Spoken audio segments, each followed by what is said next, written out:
Salut les amis, donc nous sommes le mercredi 20 mars. C'était pas prévu que je fasse de vidéo, mais là je viens d'avoir l'appel d'un copain, d'un très bon copain, Claude Leblé, dans le Loire-Atlantique, le 44.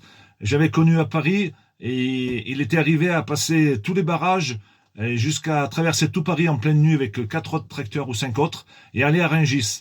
Donc depuis le début, on est très amis. Donc là aujourd'hui, donc il a décidé de plus payer son électricité parce que 330% d'augmentation, il a dit c'est bon, il paye pas. Sauf que là aujourd'hui, il y a les gendarmes et EDF qui veulent lui couper le compteur. Donc il est arrivé à les faire reculer, mais il aurait besoin de monde. Donc mes amis qui êtes du 44, si vous pouvez aller sur la commune 44 290, Nord-Ille-et-Vilaine, je crois qu'il m'a dit, 44 290 chez mon ami Claude, pour aller lui donner un coup de main et faire un coup médiatique. C'est pas normal qu'avec cette putain d'Europe, on soit obligé de payer le courant 3 fois plus cher qu'on le payait avant, et alors que les Espagnols, qui ont fait une convention autre, eh ben, ils ont eu très peu d'augmentation. Donc, il y en a marre de cette Europe. Lui aussi, il veut sortir de l'Europe.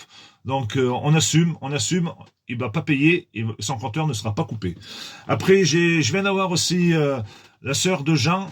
Donc, il m'a passé Jean. C'est la première fois que j'ai pu discuter avec Jean. Jean, il est très ému pour me parler. Très, très content de me parler. Et il m'a beaucoup remercié de ce que j'avais fait. Et il vous remercie tous pour la cagnotte qui a dépassé les 45 000 euros. Et il est très, très content. Il est très content de mon copain Jean-Baptiste qui a été le premier à y aller. Là-haut chez lui, 1 heure après ma première vidéo, qui lui a apporté de quoi manger, qui lui a amené une télé, qui, avec l'élan d'agriculteurs, lui ont trouvé un pneu pour son tracteur, lui ont trouvé un frigo. Donc il a trouvé des nouveaux amis. Il m'a dit qu'il y avait toujours du monde chez lui, qu'avant il n'y avait personne, et il était bien content. Que voilà, ses vaches elles sont finies de partir aujourd'hui, je crois qu'il en reste 1 ou 2, mais il s'est fait à l'idée qu'elles partent, mais qu'il voudrait vraiment garder ses terres. Et je lui ai dit que s'il arrivait à garder ses terres, eh ben, qu'on lui trouverait quelqu'un pour mettre des vaches sur ses terres. Il était très content dans ses prés. Donc on a beaucoup discuté. Et je lui ai dit, bon, mais jusqu'à ce que vous veniez me voir un jour. Il m'a dit, ah oui, maintenant que j'aurai plus de vaches, j'aurai bien le temps. Il m'a dit, j'ai des lapins, mais je dirais à ma sœur de m'en occuper. Donc voilà. Après, voilà, il y a une personne qui est très très envahissante depuis qu'on a fait tout ça.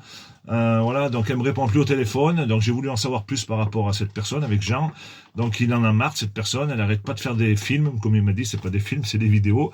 Elle est très envahissante. Donc je demande à cette chère madame qui ne veut plus répondre à mon téléphone, qu'elle laisse tomber un peu le Jean. Jean, il voudrait être un peu tout seul parce qu'à 9h du matin, toute une journée à le suivre comme un petit chien, ça commence à le chauffer, le Jean. Voilà. Qu'est-ce que je voulais dire d'autre?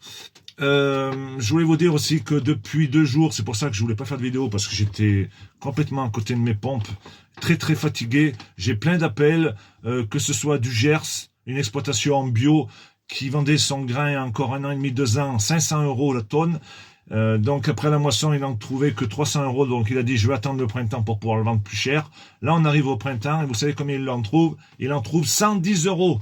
Donc merci Rousseau, merci la FNSEA, merci Macron pour avoir ouvert les vannes de l'Ukraine et faire entrer du blé à tour de bras. Donc nos céréaliers vont crever la dalle comme nous on crève dans l'élevage. Donc c'est le premier céréalier qui me contacte, qui est très très mal. Jusqu'à présent, c'était que des éleveurs. Donc aussi, j'en ai un du Cantal ce matin, la situation est dramatique. Je l'ai mis en contact tout de suite avec l'avocat qui nous suit. J'en ai en Haute-Loire 2 aussi qui sont dans une situation plus que préoccupante, qui sont en relation avec l'armée d'avocats qu'on a mis en place. Le seul souci qu'on a, enfin un souci, si on peut appeler ça un souci, c'est qu'il faut qu'on trouve de l'argent. Les avocats, ils veulent travailler à minima, mais quand même, ils sont obligés, puisqu'ils travaillent avec tout leur entourage, et ils sont obligés de payer, même si eux veulent travailler gratuitement, ils sont obligés de payer des associés. Donc il faut un minimum de entre 3 et 6 000 de provisions par exploitation. Donc sachant qu'on a déjà une bonne dizaine là, sous le coude. Donc on a vu que ça a bien marché pour Jean, la cagnotte, puisqu'on a dépassé les 45 000 €. Donc là, on est en train de monter une association avec un compte bancaire. On essaie de faire les choses le plus honnêtement possible pour créer une cagnotte pour ces agriculteurs en très grande difficulté pour financer les avocats. Donc bien entendu, je me ferai critiquer encore une fois, mais c'est pas un problème. Tant qu'on me critique, c'est que je suis pas mort. Là, il y en a qui se permettent de monter des groupes pour m'attaquer en disant que je me suis servi de Jean pour faire ma propagande. Je vois pas de quoi.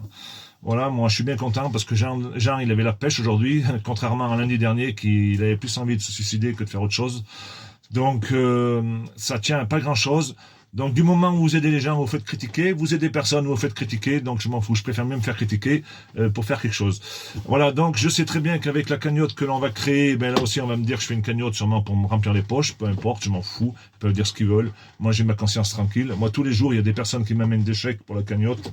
Eh ben, je les mets dans la cagnotte. Je les garde pas pour moi parce que moi, j'ai juste perdu une chose, c'est le karma. Vous savez ce que c'est le karma? Eh bien, j'espère que tous ceux qui me critiquent et qui m'insultent et qui racontent des conneries sur moi, j'espère que le plus tôt possible, vous allez avoir le karma. Hein, vous n'avez pas la foi, mais vous avez le diable en vous et je vous garantis que le jour où le diable il va rentrer dans votre personne, eh bien, ça va vous faire tout drôle.